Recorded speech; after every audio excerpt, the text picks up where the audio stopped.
Mungkin kata-katanya bisa lebih detail mungkin ya.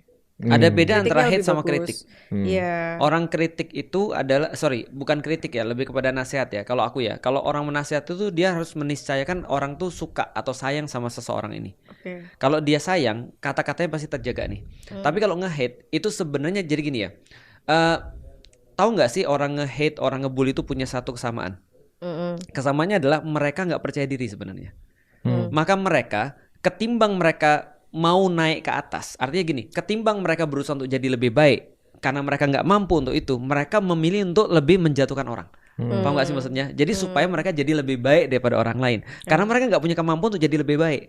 Artinya kalau ada orang nge-hate ya, misalnya contoh ya, kayak kemarin yang Feren bilang, ini ada orang-orang ngomong, wah gini segala macam, oh parah lu segala macam, kata-kata yang jahat. Itu berarti dia tuh nggak sanggup untuk masuk ke sini gitu maksudnya.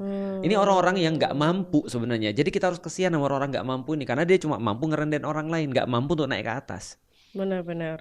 Jadi lo harus kesian sebenarnya sama orang-orang kayak gitu. Iya. Ngerti nggak tapi? Ngerti. Karena memang banyak orang tuh yang untuk mereka feel better about themselves, mereka mau Mereka injek membuat orang lain. mereka injek orang lain. Kenapa ya bisa kayak gitu ya? Karena mereka nggak bisa lebih baik. Karena gini ya, contoh kayak aku ya, aku sama Raymond misalnya. Bagi kita mudah untuk naik ke atas. Tanpa perlu untuk jelekin orang lain kita bisa naik ke atas. Tanpa perlu bahas orang lain kita bisa naik ke atas. Untuk apa kita nginjek orang lain? Orang kita mudah banget bagi kita untuk naik. Jadi kita nggak kepikir orang-orang di bawah. Artinya gini, kalau ada orang yang benar-benar dia mudah ya bagi dia untuk belajar, mampu bagi dia untuk naik ke atas, dia nggak akan punya kesempatan atau punya kemampuan atau kekuatan yang tersisa untuk memperhatikan orang-orang yang di bawahnya dia. Karena dia perhatiannya yang di atas.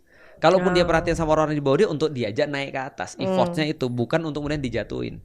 Nah sedangkan orang-orang kayak gini, mereka nggak punya mereka nggak punya kapabilitas.